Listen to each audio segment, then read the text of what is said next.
بسم الله الرحمن الرحيم. السلام عليكم ورحمة الله وبركاته. الحمد لله رب العالمين، والصلاة والسلام على أشرف المرسلين وعلى آله وصحبه وسلم. إن الحمد لله نحمده ونستعينه ونستغفره ونؤمن به ونتوكل عليه ونعوذ بالله من شرور أنفسنا ومن سيئات أعمالنا. من يهده الله فلا مضل له ومن يضلله فلا هادي له، وأشهد أن لا إله إلا الله وحده لا شريك له، وأشهد أن محمدا عبده ورسوله. قال الله تعالى: يا أيها الذين آمنوا اتقوا الله حق تقاته ولا تموتن إلا وأنتم مسلمون. وقال تعالى أيضا: يا أيها الناس اتقوا ربكم الذي خلقكم من نفس واحدة وخلق منها زوجها وبث منهما رجالا كثيرا ونساء، واتقوا الله الذي تساءلون به والأرحام إن الله كان عليكم رقيبا. وقال تعالى أيضا: يا أيها الذين آمنوا اتقوا الله وقولوا قولا سديدا يصلح لكم أعمالكم ويغفر لكم ذنوبكم، ومن يطع الله ورسوله فقد فاز فوزا عظيما. صدق الله العلي العظيم. قال نبينا صلى الله عليه وسلم: فإن الأصدق الحديث كتاب الله، وخير الهدي هدي محمد صلى الله عليه وسلم، وشر الأمور محدثاتها، وكل محدثة بدعة، وكل بدعة ضلالة، وكل ضلالة في النار. வார்த்தைகள் சிறந்தது அல்லாஹ்வுடைய வார்த்தைகளும், வழிகாட்டுதல்கள் சிறந்தது நபிகள் நாயகம் ஸல்லல்லாஹு அலைஹி வஸல்லம் அவர்களுடைய வழிகாட்டுதல் என்றும், காரியங்களில் மிக மிக கெட்டது மார்க்கத்தில் புதுமையை உண்டாக்குவது, ஒவ்வொரு புதுமையான காரியம் வழிகேடுகள் அனைத்தும் உங்களை நரகில் கொண்டு போய் சேர்க்கும் என்று நமது நபி ஸல்லல்லாஹு அலைஹி வஸல்லம் அவர்கள் தங்களுடைய ஒவ்வொரு சொற்பொழிவிலும் இந்த மனித சமுதாயத்திற்கு ஞாபகப்படுத்தியதை இந்த நல்ல சந்தர்ப்பத்தில் இங்கு ஒன்று கூடியிருக்கின்ற உங்களுடைய சிந்தனையிலும் ஆரம்பமாக இந்த நபிமொழியை ஞாபகப்படுத்தி எனது உரையை ஆரம்பம் செய்கிறேன். அல்ஹம்துலில்லாஹ். கண்ணியமானவர்களே, அல்லாஹ் நல்லடியார்களே, அல்லாஹ் தஆலா தன்னுடைய ஏகத்துவ கலிமாவை வைப்பதற்காக வேண்டி இந்த உலகத்தில் எண்ணற்ற நபிமார்களையும் ரசூல்மார்களையும் அனுப்பி வைத்தார். அவர்கள் அனைவர்களுமே அல்லாஹ்வுடைய கட்டளையின்படி அவரவர்களுக்கு அனுப்பப்பட்ட சமுதாய மக்களிடத்தில் அல்லாஹ்வுடைய ஏகத்துவ கலிமாவை எத்தி வைத்தார்கள். அத்தனை நபிமார்கள் மீதும் ரசூல்மார்கள் மீதும் இறுதியாக வந்த நமது நபி ஸல்லல்லாஹு அலைஹி வஸல்லம் அவர்கள் மீதும் அவர்களுக்கு இறங்கிய இறை செய்தியை கண்ணால் கண்டும் காதால் கேட்டும் அப்படியே ஈமான் கொண்ட உத்தம சத்திய சஹாபாக்கள் சஹாபி பெண்மணிகள் மீதும் அவர்களுக்கு பின் வந்த தாபீன்கள் தபா தாபீன்கள் இமாம்கள் நல்லோடிகள் மீதும் குறிப்பாக இந்த ஜும்மாவில் அல்லாஹ்வை பற்றியும் அவனுடைய தூதர் முஹம்மது நபி ஸல்லல்லாஹு அலைஹி வஸல்லம் அவர்களை பற்றியும் தெரிந்து கொள்வதற்காக வேண்டி இங்கு ஒன்று கூடியிருக்கின்ற உங்கள் மீதும் என் மீதும் உங்களது குடும்பத்தார் மீதும் எனது குடும்பத்தார் மீதும் அல்லாஹ்வுடைய சாந்தியும் சமாதானமும் திருப்பொருத்தமும் மன்னிப்பும் இன்றும் என்றென்றும் உண்டாவதாக என்று கூறி எனது உரையை ஆரம்பம் செய்கிறேன். அல்ஹம்துலில்லாஹ். கண்ணியமானவர்களே, அல்லாஹ் நல்லடியார்களே,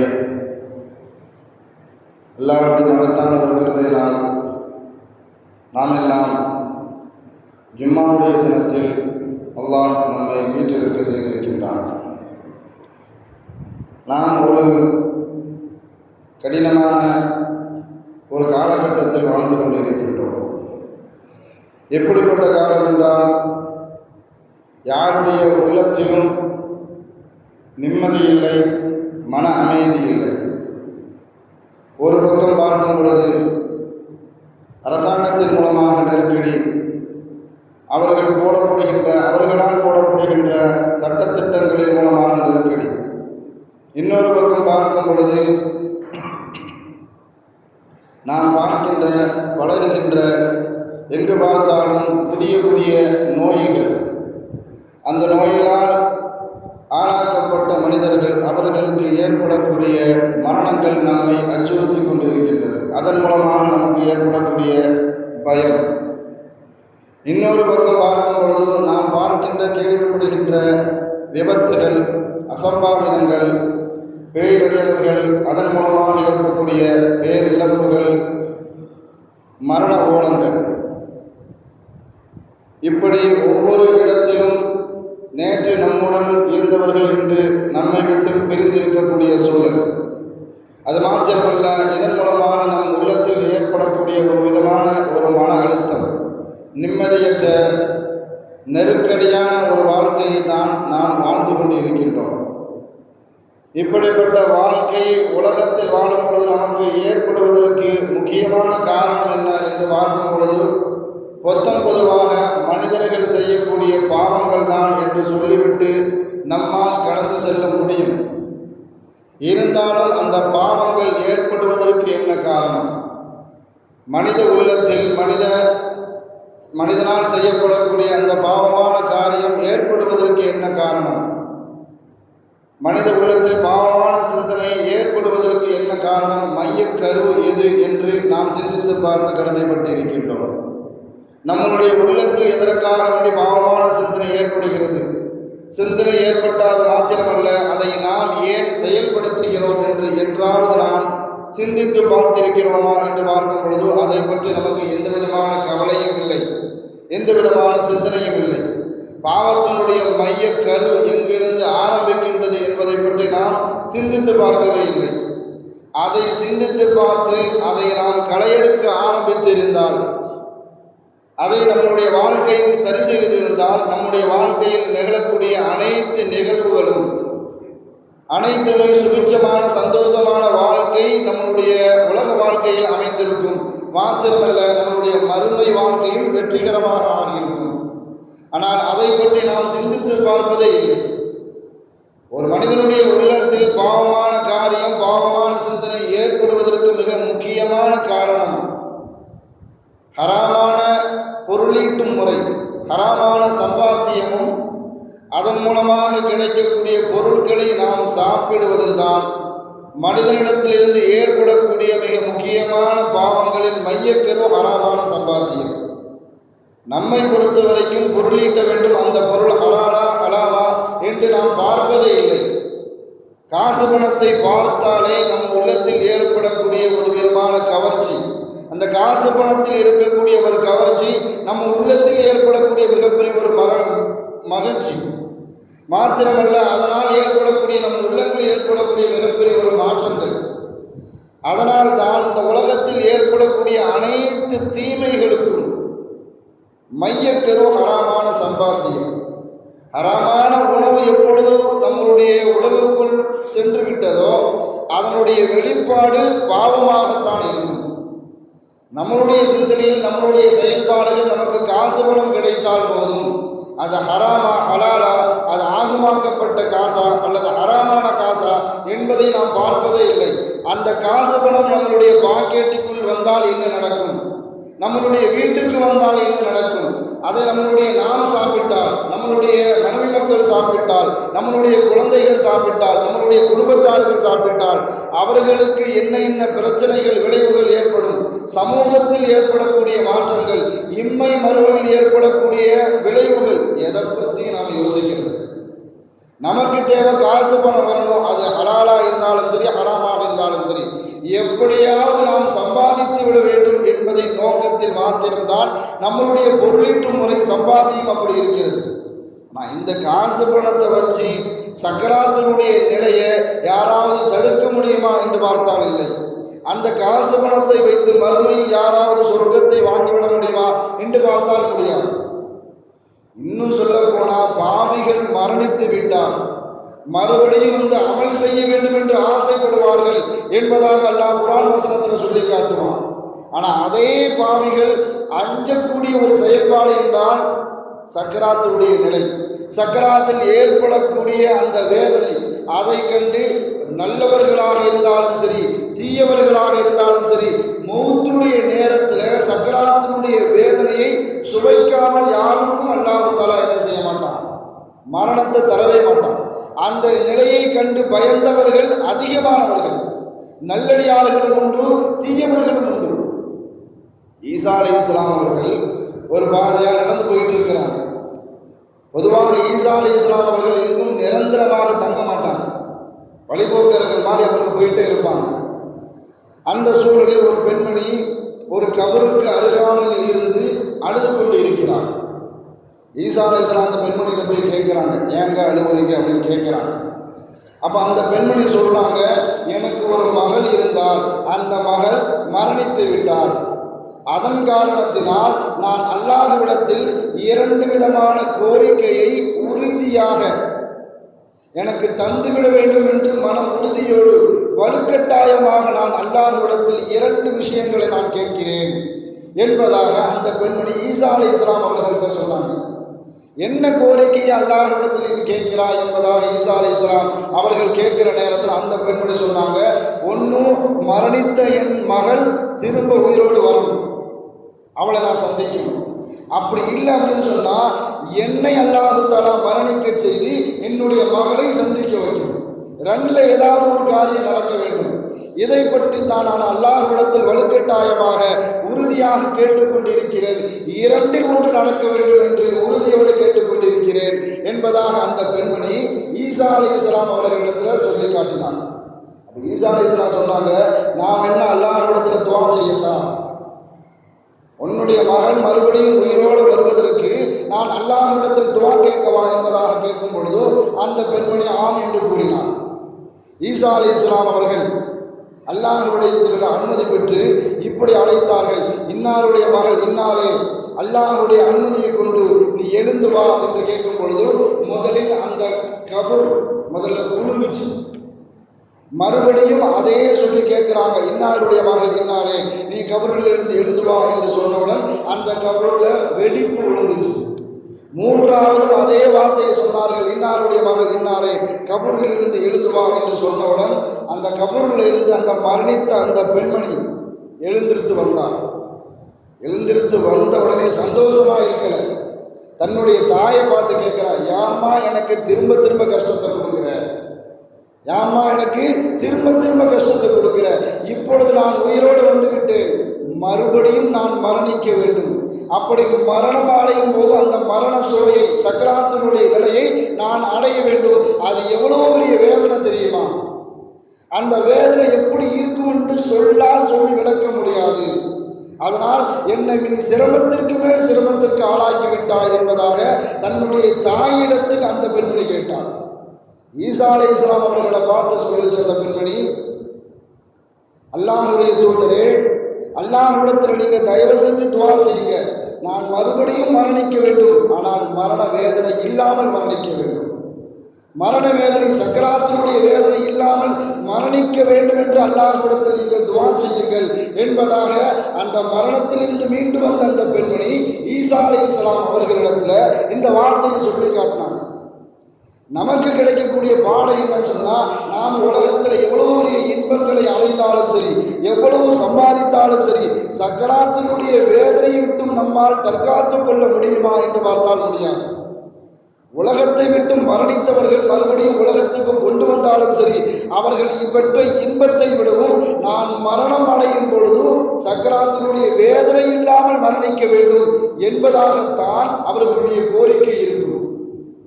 உலகத்தில் வாழ்ந்த எவ்வளவு பெரிய நல்லடியார்களும் சரி, தீயவர்களும் சரி, அஞ்சக்கூடிய இடம் மரண நேரத்தில் அவர்கள் அடையக்கூடிய அந்த சக்கராத்தினுடைய வேதனை. அதை கண்டுதான் பல நல்லடியார்கள் அஞ்சிருக்கிறார்கள்.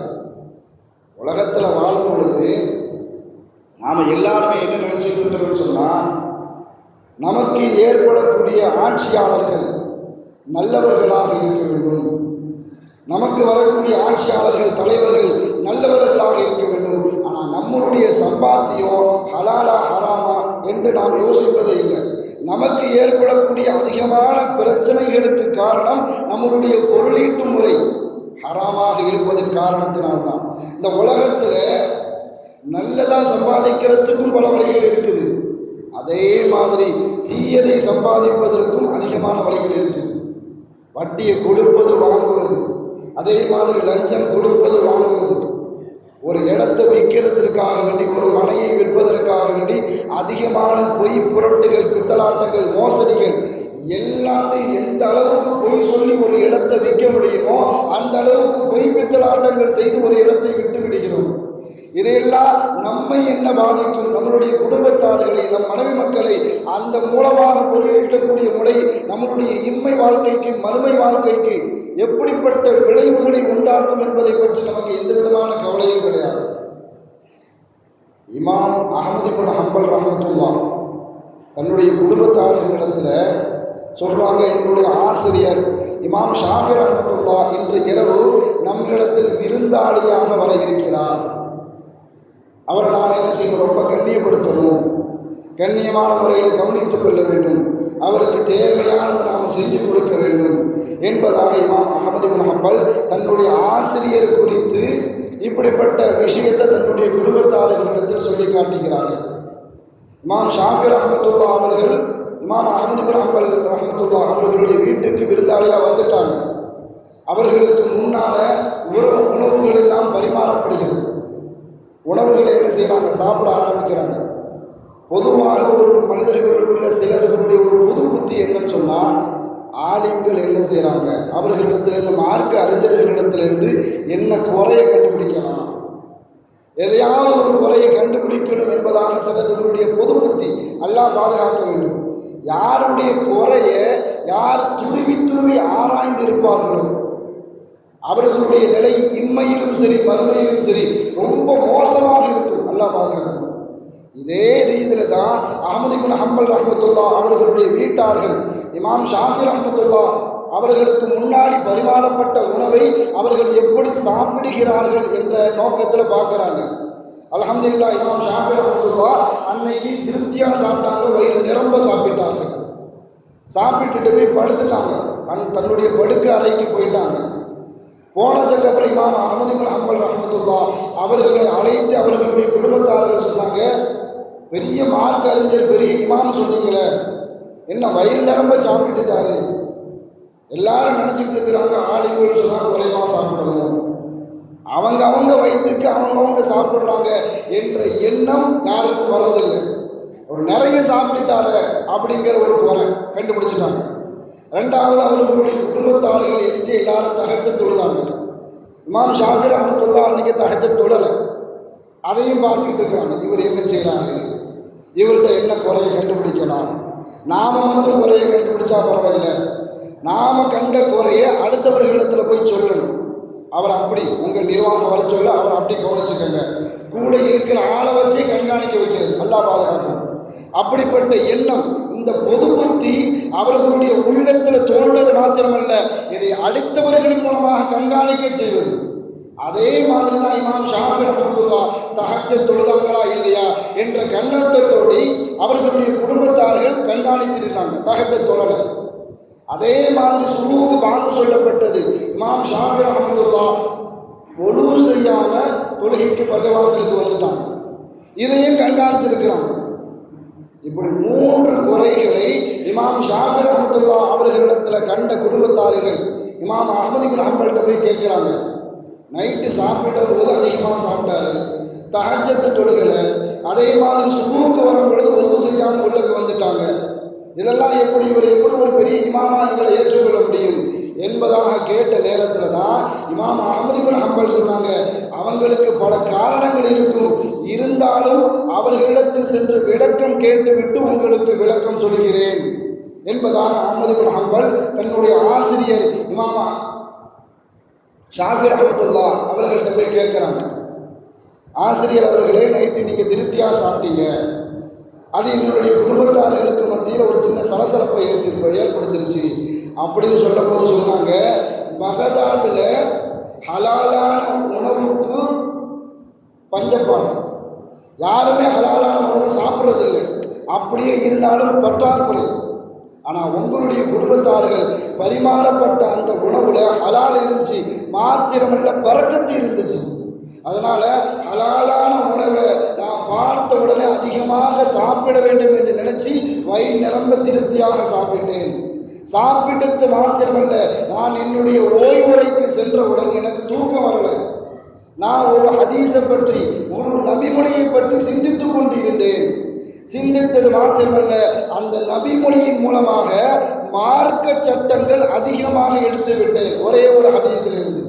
அது என்ன நபிமொழின்னு சொன்னால், ஸல்லல்லாஹு அலைஹி வஸல்லம் அவர்கள் அடிக்கடி அனஸ் ரலியல்லாஹு அவர்களுடைய வீட்டுக்கு போவாங்க. அங்கே இருக்கக்கூடிய எல்லாரையும் விசாரிப்பாங்க. அதே மாதிரி அனஸ் ரலியல்லாஹு அவர்களுடைய தம்பி அபு உமைர் என்று சொல்லக்கூடிய ஒரு சின்ன பையன், அவனிடத்திலும் சென்று நபி ஸல்லல்லாஹு அலைஹி வஸல்லம் அவர்கள் பேச்சு கொடுப்பாங்க.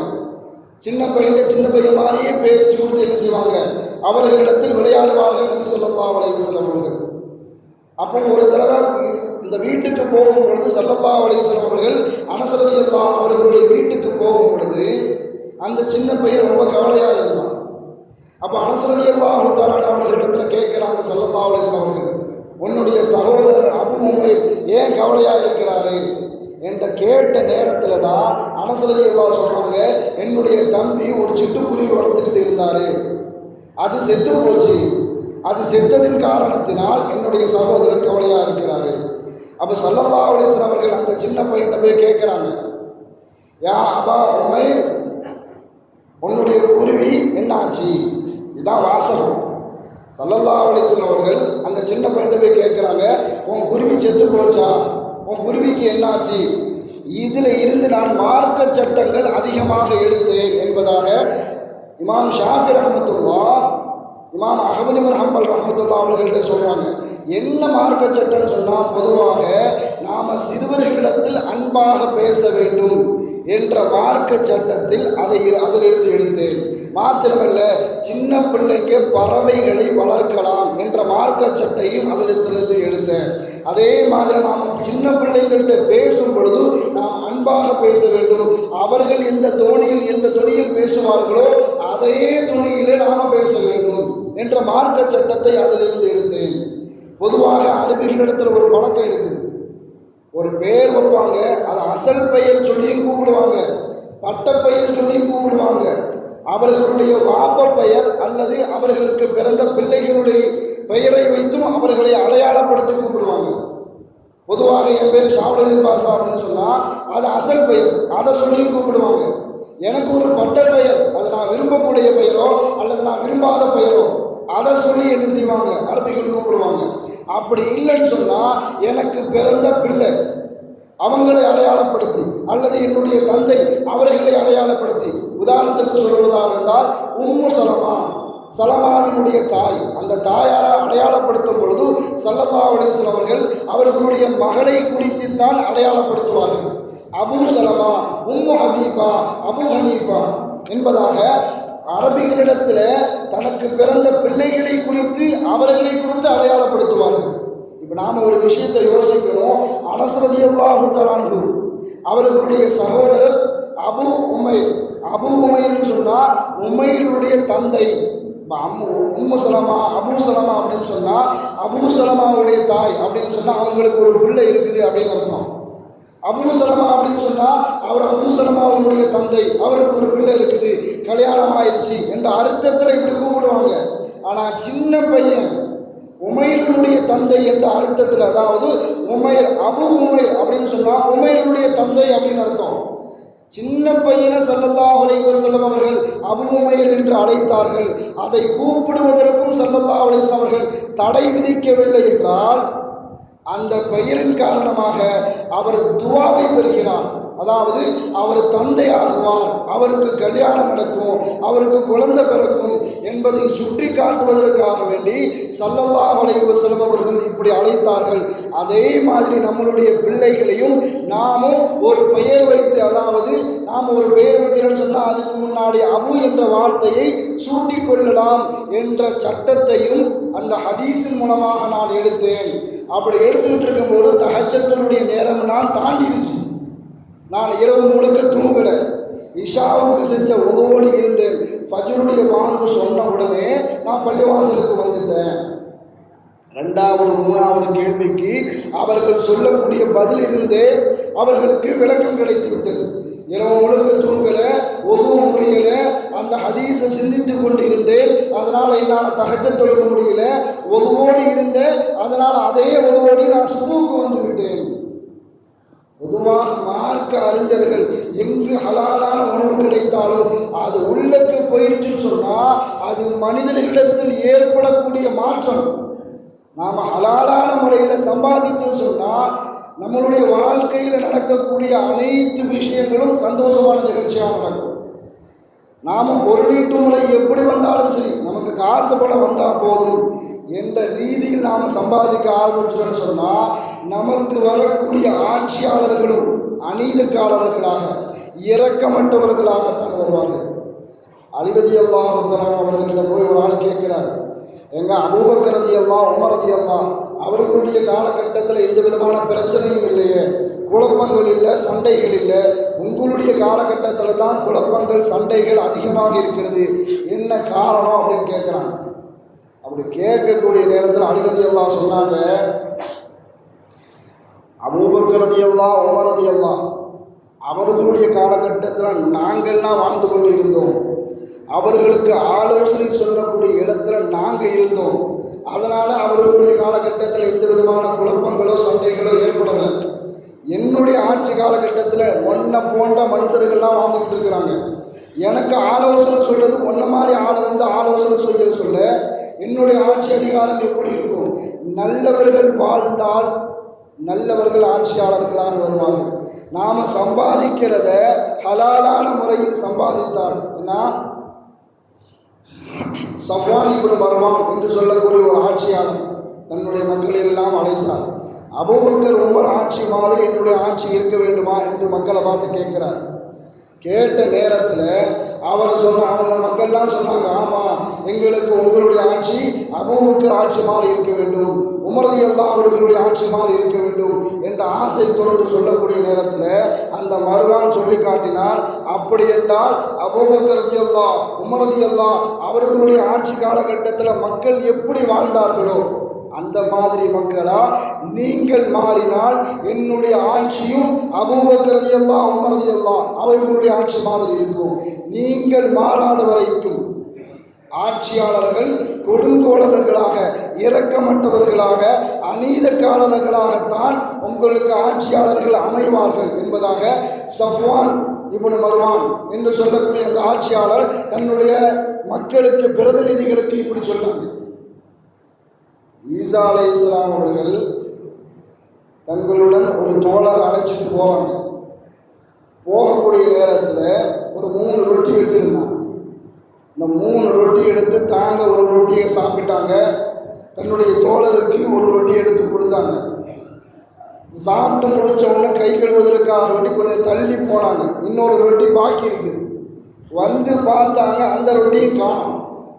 அப்போ ஈசா அலைஹிஸ்ஸலாம் அந்த தோழர்கிட்ட கேட்குறாங்க, மீதி இருந்த ரொட்டியை காணல எங்கே அப்படின்னு சொல்லி கேட்குறாங்க. அப்படி கேட்குற நேரத்தில் அவர் சொன்னார், எனக்கு தெரியாது அப்படின்னு சொல்லிட்டார். ஈசா அலைஹிஸ்ஸலாம் திரும்பி கேட்குறாங்க, அந்த ரொட்டி எங்கே போச்சு? எனக்கு தெரியாதுன்னு சொன்னார். அப்படியே அவரை கூப்பிட்டுட்டு போகிறாங்க. அவர் போகக்கூடிய இடத்துல ஒரு மான் 2 குட்டி மான்களோடு அப்படி விளையாண்டுட்டு இருந்துச்சு. அந்த மானை கூப்பிட்டு அறுத்துட்டு அந்த இறைச்சியை பேச வச்சாங்க. இப்போ சொல்லு, இந்த வல்லமையை பார்த்துட்டு, இந்த அற்புதத்தை பார்த்து விட்டு சொல், அந்த ரொட்டி எங்கே போச்சு? எனக்கு தெரியாது அப்படின்னா. அதுக்கப்புறம் அந்த தோழரை கூப்பிட்டுட்டு போகிறாங்க. ஒரு கடற்கரை வருது, கடலுக்கு மேலே அந்த தண்ணியில் தரையில் நடக்கிற மாதிரி நடந்துட்டு வந்து சொன்னாங்க, இந்த அற்புதத்தை நீ கண்ணால் பார்த்தாயா? இப்போ சொல்லு, அந்த ரொட்டி எங்கே போச்சு? எனக்கு தெரியாது அப்படின்னு சொன்னார். அதுக்கப்புறம் கொஞ்சம் தூரம் தள்ளி போனோம்னா ஒரு மணல் குவியல் இருந்துச்சு. அந்த மணல் குவியலை அல்லாஹ்வுடைய கட்டளையை கொண்டு நீ தங்கமாக மாறிவிடு என்பதாக சொன்னோன்னா அந்த மண்ணு ஃபுல்லாக தங்கமாக மாறிடுச்சு. இப்போ மாறின உடனே இப்போ சொல்லு, ரொட்டி யார் எடுத்தா? எனக்கு தெரியாது அப்படின்னு சொன்ன உடனே ஈசா அலைஹிஸ்ஸலாம் அவர்கிட்ட சொன்னார், இந்த மணல் குவியலை நான் 3 பங்காக பிரிக்க போகிறேன், 1 எனக்கு, 1 உனக்கு, இன்னொன்று அந்த ரொட்டியை எடுத்தான அவனுக்கு அப்படின்னு சொன்னாங்க. அப்போ மறுபடியும் சொன்னார், அந்த ரொட்டியை நான் தான் எடுத்தேன், அந்த ரொட்டியை நான் தான் எடுத்தேன் அப்படின்னு சொன்னோம். ஈசா அலைஹிஸ்ஸலாம் அவனை விட்டு போகும் பொழுது, என் பங்கையும் சேர்த்து நீனே வச்சுக்கோ, உன்னுடைய முசீபத்து தேவையில்லை, நீ உலக ஆசைக்காக வேண்டிய ஹராமை சம்பாதிப்பதற்கு துணிந்து விட்டாய், அதனால உன்னுடைய சகவாசம் தேவையில்லை அப்படின்னு சொல்லிட்டு போயிட்டாங்க. ஈசா அலைஹிஸ்ஸலாம் அவர்கள் அவனை விட்டு போனதுக்கு அப்புறம் 2 பேர் வரான். 2 பேர் வந்து இவன் மணல் குவியல் தங்கமாக வைக்கிறத பார்த்துட்டு எங்களுக்கும் இதில் பங்கு வேணும் என்பதாக சொன்னார்கள். அவங்களுக்குள்ள சண்டை போட்டு கடைசியில் ஒரு ஒப்பந்தத்துக்கு வந்துட்டாங்க. 3 பேருக்கும் பசி எடுத்துச்சு. பசி எடுத்தவொன்னே அதில் ஒரு ஆள் சொன்னார், நீ ஊரில் போய் ஏதாவது உணவு வாங்கிட்டு வா, நம்ம வந்த உடனே என்ன செஞ்ச சாப்பிட்டுட்டு அதை 3 பங்காக பிரிச்சுக்கலாம் என்று சொன்ன உடனே அதிலிருந்து ஒரு ஆள் என்ன செய்கிறாரு, உணவு வாங்குவதற்காக வேண்டி போகிறான். இங்கே இருக்கக்கூடிய 2 பேர் என்ன திட்டம் போடுறாங்கன்னு சொன்னால், அவன் வந்துட்டான்னு சொன்னால் அவனை கொண்டுட்டு நாம் 2 பேர் என்ன செஞ்சுக்கலாம், இந்த தங்கத்தை 2ஆக பிரிச்சுக்கலாம் அப்படின்னு. ஆனால் போனவன் என்ன ஐடியா பண்ணுறா, என்ன ஆலோசனை என்ன போகிறான்னு சொன்னால், அந்த உணவில் விஷத்தை கலந்துருவோம், விஷத்தை கலந்து 2 பேருக்கும் கொடுத்துருவோம், நமக்கு ஒரே பங்கு ஆயிரும் என்பதாக அந்த உணவில் விஷத்தை கலந்து கொண்டு வந்து கொடுக்குறாரு. கொடுக்கறதுக்கு முன்னாடி அந்த 2 பேரும் சேர்ந்து இவனை கொண்டாடுறாங்க. உணவு வாங்க போனவனை கொண்டுட்டு அந்த உணவை என்ன செய்கிறாங்க, அந்த 2 பேரும் சேர்ந்து சாப்பிட்றாங்க. கடைசியில் அவனும் செத்து போயிட்டான், இவனும் செத்து போயிட்டான். அந்த தங்கம், அந்த மணல் குவியல் தங்கம் யாருக்குமே கிடைக்காம போயிடுச்சு. ஹராமான வழியில் எந்த பொருளாதாரமும் நம்ம இடத்துல நிலைக்காது. நாம் என்ன நினச்சிக்கிட்டு இருக்கோம்னு சொன்னால், உலகத்தில் வாழும்போது நாம் எப்படி வேணாலும் சம்பாதிச்சுக்கலாம்.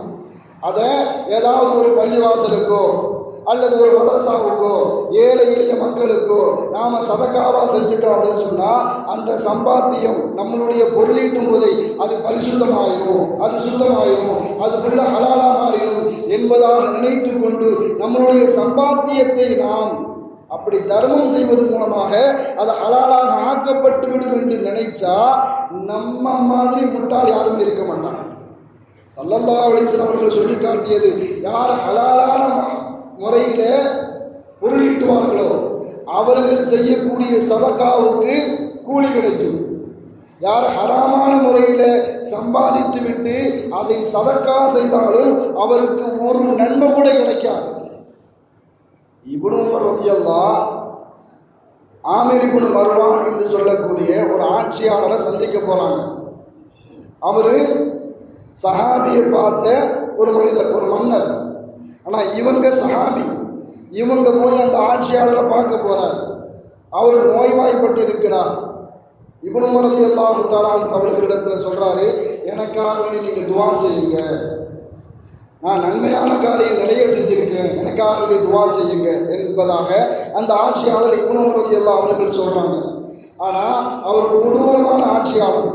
எந்த அளவுக்கு சொன்னால், மக்களை கஷ்டப்படுத்தி வரிகளை தீட்டி மக்களிடத்திலிருந்து பொருளாதாரத்தை அநீதமாக பறித்தவர். அப்படி பறித்து என்ன செஞ்சாருன்னு சொன்னால், அவர் இருக்கக்கூடிய பசாராவில் இருந்து மதீனா வரைக்கும், அதாவது மக்கா வரைக்கும் ஆஜிகளுக்கு தண்ணீர் பற்றாக்குறையே இருக்கக்கூடாது என்பதற்காக ஆஜிகளுக்கு தண்ணீரை புகுத்தினார். இதெல்லாம் நன்மையான செயல். அதாவது ஹராமான வழியில் பொருளை ஈட்டிவிட்டு அது நன்மையான காரியத்தில் நாம் செய்தால் அந்த செல்வங்கள் எல்லாம் ஹலாலாக மாறிவிடும் என்ற ரீதியில் அவர் செய்தார். நான் இப்னு உமர் ரலியல்லாஹு தஆலா அவர்கள் சொன்னார்கள், சுத்தமில்லாமல் எந்த தொழுகையும் ஏற்றுக்கொள்ளப்படாது. லா தக்புலு ஸலாத மின் கைரி துஹூரி, சுத்தமில்லாத தொழுகை அது ஏற்றுக்கொள்ளப்படாது. அதே மாதிரி ஹலாலான முறையில் பொருளீட்டு இருந்தால் அந்த தர்மமும் அதன் மூலமாக செய்யப்பட்ட தர்மமும் ஏற்றுக்கொள்ளப்படாது என்பதாக இப்னு உமர் ரலியல்லாஹு அந்த ஆட்சியாளர்களிடத்தில் சொல்லி காட்டினாங்க. நாம் ஹலாலான முறையில் சம்பாதித்து இருந்தோம் அப்படின்னு சொன்னால் அதன் மூலமாக செய்யக்கூடிய எந்த தர்மமும் எந்த நற்செயலும் அல்லாஹ்வினால் ஒப்புக்கொள்ளப்படாது. ஒரு சஹாபி நபி ஸல்லல்லாஹு அலைஹி வஸல்லம் அவர்கள் வந்து கேட்குறாங்க, யா ரசூலல்லாஹ், நான் கேட்கக்கூடிய துவா பிரார்த்தனை அனைத்தும் அல்லாஹ்வால் ஒப்புக்கொள்ளப்பட வேண்டும், அதுக்கு நான் என்ன செய்யணும் அப்படின்னு கேட்டாங்க. நான் என்ன துவா கேட்டாலும் அல்லாஹ்வால் ஏற்றுக்கொள்ளப்பட வேண்டும், அதுக்கு என்ன செய்யணும் என்பதாக அந்த சஹாபி ஸல்லல்லாஹு அலைஹி வஸல்லம் அவர்களிடத்தில் கேட்கும் பொழுது, உன்னுடைய உணவை ஹலாலாக்கிக் கொள். நம்மளுடைய உடம்புக்குள்ள என்ன போகுதோ அதனுடைய வெளிப்பாடு தான் வெளியில நடக்கும். அல்லாஹ் எதையெல்லாம் ஹராம் என்று சொன்னானோ அதை சாப்பிட்டு விட்டு நாம் நன்மையான காரியம் செய்யணும்னு நினைச்சா அது இப்லீஸை ஷைத்தானை ஒண்ணுமே பண்ணாது. என்ன இப்லீஸ்கிட்ட போய் ஷைத்தான்கெல்லாம் சொன்னாங்க, அவர் ஒரு பெரிய வணக்கசாலியாக இருக்கிறார், எப்போ பார்த்தாலும் தொழுகிறார், நிறைய சதகா செய்கிறார், அவரை என்னால் கெடுக்கவே முடியல அப்படின்னு சொல்லும்பொழுது இப்லீஸ் சொன்னால் அவ்வளோ பெரிய வணக்கசாலியா அப்படின்னு சொன்னால் அவர் எப்படி சம்பாதிக்கிறாரு, எப்படி சாப்பிட்றாரு அதை மட்டும் பார்த்துட்டு வந்து ஷைத்தான் இப்லீஸ்கிட்ட போய் சொல்கிறான், அவன் சம்பாதிக்கிற எல்லாமே ஹராம், அவன் சம்பாதிக்கிறது எல்லாமே ஹராமான வழியில் தான் சம்பாதிக்கிறான், அதை சம்பாதிச்சு தான் அதைத்தான் சாப்பிட்றான் அப்படின்னு சொல்லும்போது ஒரு பிரச்சனை இல்லை, அவன் தொழுகட்டுமா 1000 ரக்காத்துனாலும் நின்று தொழுகட்டும், அவன் உள்ளத்தில் போய் எந்த ஊசலாட்டத்தையும் உண்டாக்காதீங்க, நீங்கள் அவன் தொழுகைக்குள்ளேயே போகாதீங்க. பொதுவாக நாம் தக்பீர் கட்டி தொழுக ஆரம்பித்த உடனே உலக சிந்தனை எல்லாமே நமக்கு முன்னாடி வந்து நிற்கும். இதுவரைக்கும் வராத எந்த சிந்தனையோ 30-40 வருஷத்துக்கு முன்னாடி நிகழ்ந்த நிகழ்ச்சி எல்லாமே தக்பீர் கட்டிட்டு இமாமுக்கு பின்னாடி நிற்கும் பொழுது நமக்கு எல்லா சிந்தனையும் வெளியில் போயிடும். ஆனால் ஷைத்தான் சொல்கிறான், அந்த ஹராமான வழியில் சம்பாதிச்சவர் நிற்கிறக்கூடிய அவர்களுடைய தொழுகையில் நீங்கள் எந்த சேட்டையும் பண்ணாதீங்க, எந்த ஊசலாட்டத்தையும் உண்டாக்காதீங்க, அவனுடைய வணக்கமே அவனுக்கு கேடாகத்தான் முடியும். ஏன்னு சொன்னால் ஸல்லல்லாஹு அலைஹி வஸல்லம் அவர்கள் சொல்லி காட்டினார்கள், அடக்கம் செய்யப்பட்ட நாளில் இருந்து எழுப்பப்படுகின்ற நாள் வரைக்கும் ஒருவனுக்கு அல்லாஹ்வால் கபரில் வேதனை கொடுக்கப்படும் என்றால் அது யார் ஹராமான வழியில் சம்பாதித்து அதை சாப்பிட்டாரோ அவருக்கு அப்படிப்பட்ட வேதனை அளிக்கப்படும் என்பதாக ஸல்லல்லாஹு அலைஹி வஸல்லம் அவர்களுடைய பகிரங்கமான எச்சரிக்கை. நாம் கேட்கக்கூடிய துவா அல்லாஹ்வால் முழுமையாக ஒப்புக்கொள்ளப்பட வேண்டும் என்று சொன்னால் நம்மளுடைய பொருளீட்டு முறை ஹலாலான முறையில் இருந்து ஹலாலான விஷயத்தை நாம் சாப்பிட்டோம்னு சொன்னால் நாம் கேட்கக்கூடிய எந்த துவாவாக இருந்தாலும் சரி அல்லாஹ்வால் மறுக்கப்படாது என்பதுதான் ஸல்லல்லாஹு அலைஹி வஸல்லம் அவர்களுடைய சத்திய வாக்கு. அல்லாஹ் தஆலா நம் அனைவரையும் ஹலாலான முறையில் சம்பாதித்து அதையே சாப்பிடக்கூடிய அந்த நல்ல பண்பை அல்லாஹ் தஆலா நமக்கெல்லாம் நசீபாக்குவானாக என்று கூறி வாழும் காலமெல்லாம் மருத்துவமனை கஷ்டங்கள், அதன் செலவுகள், சிரமங்கள் அனைத்தையும் விட்டும் அல்லாஹ் தஆலா நம்மை முழுமையாக பாதுகாப்பானாக. வாழும் காலமெல்லாம் நோய் நொடிகள் இல்லாமல் உடல் ஆரோக்கியத்தோடு மனநிலையோடு இன்பத்தோடு அல்லாஹ்வை நின்று வணங்கி வழிபட்டு வாழும் நசீபு இல்லாமல் அல்லாஹ் உங்களுக்கும் எனக்கும் நம்மை ஈண்டெடுத்த தாய் தந்தையர்களுக்கும் நம் மனைவி மக்கள் உற்றார் உறவினர் யாவருக்கும் கொடுத்தால் முடியுமானாக என்று கூறி இந்த வார்த்தையை மட்டும் செய்கிறேன். வாஹர் தாவானா அல்ஹம்துலில்லாஹ்.